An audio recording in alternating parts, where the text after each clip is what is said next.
सरकार आंदोलकांचा बळी घ्यायला निघालेला आहे का? सोनम वांगचुक यांच्या उपोषणावरून राज ठाकरेंनी सरकारला हा सवाल केलेला आहे। सोनम वांगचुक यांच्या उपोषणाचा आज 19वा दिवस। नीट पेपरफुटी प्रकरणात धर्मेंद्र प्रधान यांनी राजीनामा द्यावा ही वांगचुक यांची प्रमुख मागणी आहे। प्रसिद्ध अभियंता, शिक्षण तज्ञ, पर्यावरणवादी आणि सामाजिक कार्यकर्ते सोनम वांगचुक गेल्या 19 दिवसांपासून दिल्लीतील जंतर मंतरवर उपोषणाला बसले आहेत। नीट पेपरफुटी प्रकरणात धर्मेंद्र प्रधान यांनी राजीनामा द्यावा ही वांगचुक यांची प्रमुख मागणी। उपोषणामुळे वांगचुक यांची प्रकृती दिवसेंदिवस खालावत चालली आहे, त्यामुळे त्यांच्या प्रकृतीविषयी चिंता व्यक्त केली जात आहे।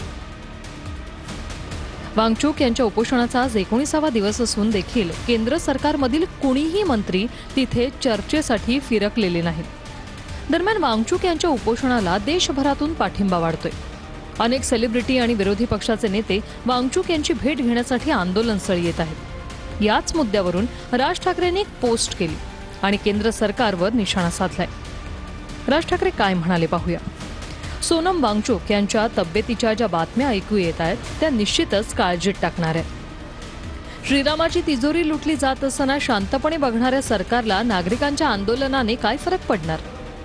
चांगल्या मुद्द्यासाठी उभ्या केलेल्या आंदोलनाला चिरडणं, आंदोलनकर्त्यांच्या शरीराचे हाल करणं सरकारला सहज सोपं आहे। सोनम वांगचुक यांच्याबद्दल एकेकाळी भारतीय जनता पक्षाला आस्था होती। 2018 मध्ये वांगचुक यांनी रिइन्व्हेस्ट कॉन्फरन्सला बोलावून त्यांच्याकडून अपारंपरिक ऊर्जेबाबत ऐकून घेतलं, त्यांचं कौतुक केलं।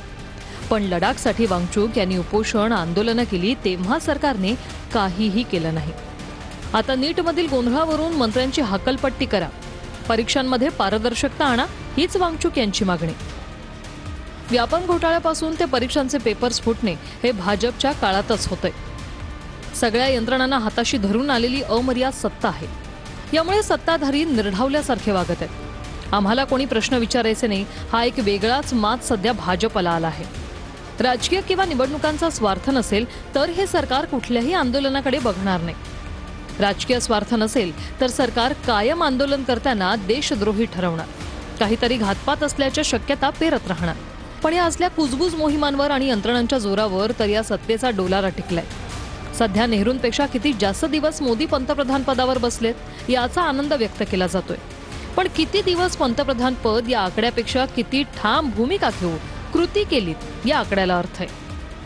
कृती केली तरच पुढची पिढी लक्षात ठेवेल, नाहीतर ज्याने देशाच्या हातात काही पडत नाही तो आकडा काय कामाचा। नीट परीक्षेच्या घोळामध्ये पंतप्रधान मोदींनी लक्ष घालायला हवं ही विनंती।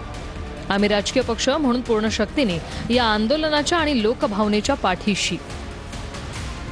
मकरंद अनासपुरेंचा अतिशय उत्तम चित्रपट आहेत गल्लीत गोंधळ आणि दिल्लीत मुजरा, अशी अवस्था त्यांची झालेली आहे। त्यांनी या प्रकरणावर न बोललेलं बरं। सोनम वांगचुक यांच्या उपोषणाबद्दल दिल्लीत योग्य तो निर्णय घेतला जाईल, त्याबद्दल इतरांनी काळजी करू नये। आपल्या गल्लीत जो गोंधळ सुरू आहे तो त्यांनी